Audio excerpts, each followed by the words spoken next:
the governor of Minnesota just showed what leadership in a crisis looks like.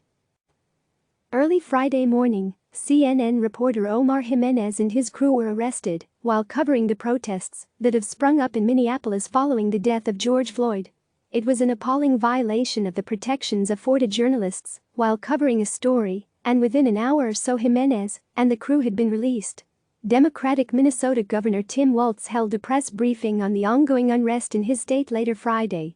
Amid an update on how he would deal with the protests as well as the investigation into Floyd's death, Walz took a moment to address the arrest of Jimenez and his crew. Here's what he said. "It's long but important. I also want to address an issue, and this one is on me, and I will own it. Earlier this morning when this mission was carried out, under my direction to re-secure the 3rd precinct, to do so in a manner which I am proud of how it was executed by this team, no injuries and no loss of life, a reestablishment to put the fires out for those businesses," a CNN reporter, a crew, was arrested by the State Patrol. A few minutes after hearing that, I was on a call with CNN President Jeff Zucker, who demanded to know what happened. "I take full responsibility. There is absolutely no reason something like this should happen." Calls were made immediately. "This is a very public apology to that team. It should not happen. And I want to be clear for those of you listening.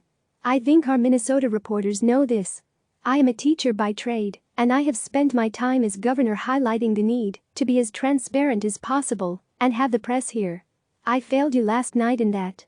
And it does not escape me that we are here on the catalyst that lit the spark by what happened with the police detainment of George Floyd, and the idea that a reporter would have been taken while another police action was in play is inexcusable. In a situation like this, even if you're clearing an area, we have got to ensure that there is a safe spot for journalism to tell the story. The issue here is trust. The community that's down there that's terrorized by this, if they see a reporter being arrested, their assumption is something is going to happen that they don't want to be seen. And so that is unacceptable. We will continue to strive to make sure that accessibility is maintained, that not only that, the protection and security and safety of the journalists covering this is a top priority, not because it's a nice thing to do, because it is a key component of how we fix this. Sunshine, disinfectant, and seeing what's happening has to be done. So, again, I appreciate President Zucker's call. I appreciate his understanding in a situation that he was rightfully incredibly angry, and that falls squarely on me. That apology has been issued. And I think going forward to make sure it doesn't happen again. This one is on me, and I will own it. I take full responsibility. I have spent my time as governor highlighting the need to be as transparent as possible and have the press here. I failed you last night in that. Now, Walz didn't tell those cops to arrest Jimenez and his crew. And had he known it was happening, he would have undoubtedly stopped it. But rather than look for a scapegoat, Walz owned the mistake.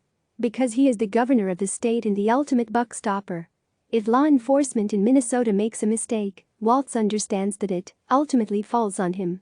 And so, rather than look to blame and further inflame, Walz ought to take responsibility and work to assure everyone involved that he believes deeply in the freedom of the press and even the necessity of the media providing a neutral lens on what is happening in his state in order to restore trust between people and law enforcement. Contrast that response by Walz to how President Donald Trump reacts when faced with an obvious mistake made either by him or his administration. "No, I don't take responsibility at all," Trump responded in mid-March to questions about whether he bore any blame for the slow ramping up of testing for the coronavirus in the United States. When Trump's rambling suggestion that disinfectants could be injected or otherwise consumed to deal with coronavirus led to a spike in calls to poison control centers, Trump shrugged off any responsibility. When he attacked the military service of the late Senator John McCain in 2015, Trump insisted he didn't need to apologize because the media had twisted his words. They had not. And on and on and on it goes. Time after time, Trump looks to deflect blame onto Democrats, onto the media, even onto some of his top aides, anywhere so long as it doesn't fall on him. It is the opposite of the sort of leadership Walz showed Friday afternoon by owning up to a mistake made by his employees. Now, that's not to say Walz's reaction to the death of George Floyd has been perfect. Far from it. He clearly didn't fully grasp the amount of anger and outrage in the community and has struggled to get the ongoing protests under control. all the while trying to ensure that the investigation into what exactly happened leading to Floyd's death. What it is to say is that in a moment in which Walz could have very easily deflected blame or thrown the cops who arrested Jimenez and his crew under the bus, he didn't. He stepped up and said, "I need to do better." The president could learn a lot from watching how Walz handled that moment. CNN's Allison Gordon contributed to this story. Click subscribe to receive the latest news.